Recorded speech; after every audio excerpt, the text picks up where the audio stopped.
Okay, this is a digital back gauge. You can see it's currently set at 1 inch. And I'll show you the back.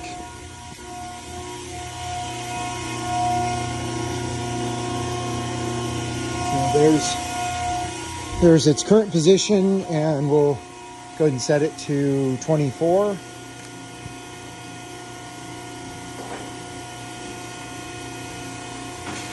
So start, and you can see it climbing.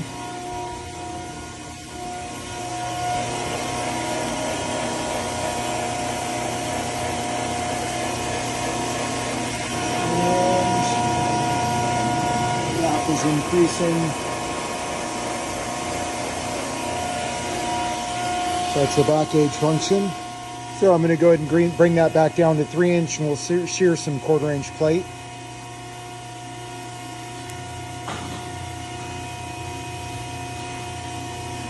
You can see that coming back down.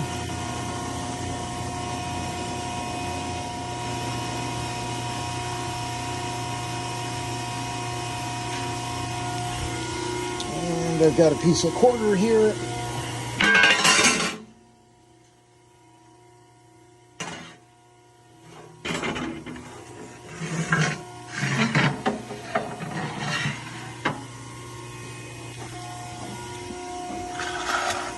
Foot pedal.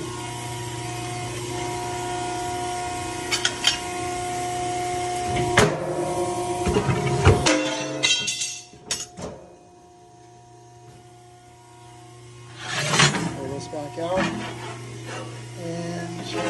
that edge. So you can see here's the edge.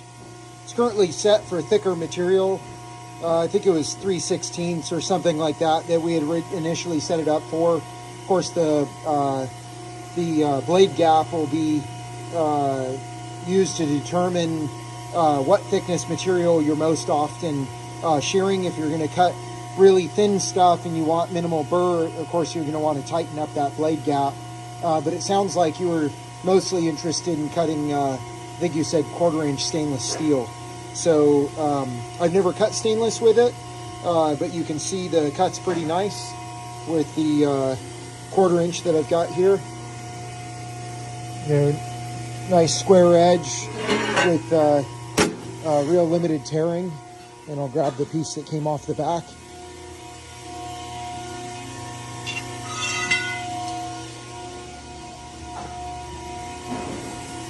So here's your other side.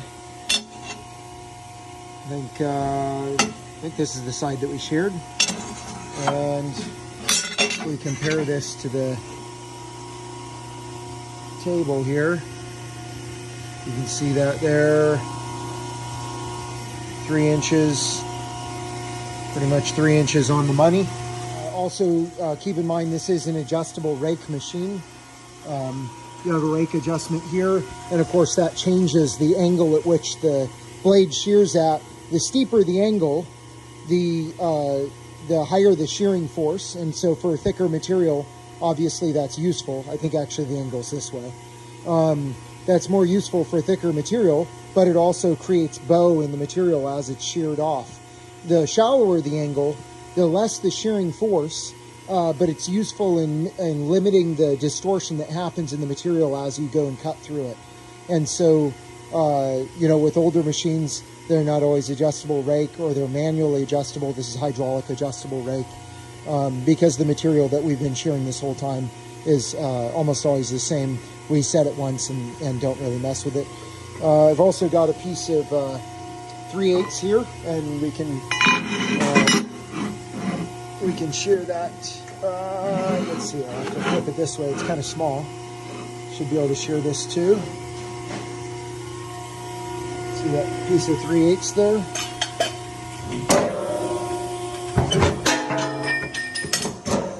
No problem. This helped a lot. So, let's see. So, yep, there you go. There's the edge of that material sheared off.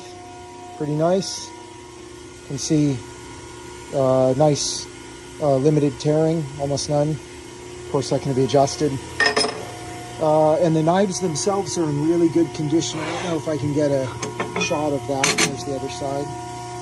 You can see no nicks. Let's see. Go ahead and shut that off. Take a look at the knives if I can get up underneath here. So, yeah, I don't know that you're going to be able to see the top edge, but you can see this bottom one. Doesn't look like it's been used. So, that's pretty nice.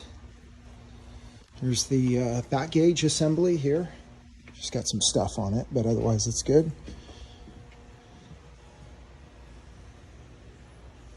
So the cylinders, not leaking. Again, not leaking on the cylinders. It's a manual lube machine. This is the lube pump for lubing the gibs. Let's see, hydraulic pump assembly. Nice Baldor motor up there. That's top tier stuff. You can see the sides are really nice. They're not all scratched up. It wasn't in a production environment, and we only mostly used it for prototyping. So it's really in nice shape. No scratches. You know, or very few. As you can see, there's a few back here, but almost nothing. In fact, if you wiped it off, it'd look almost new. Here. Okay, so nice valve body up there. Don't really see any leaks. So it's all pretty good. You can see the hydraulic fluid is full. Safety label's intact. It's a little scratched up here, a little bit there. Not sure what's going on there.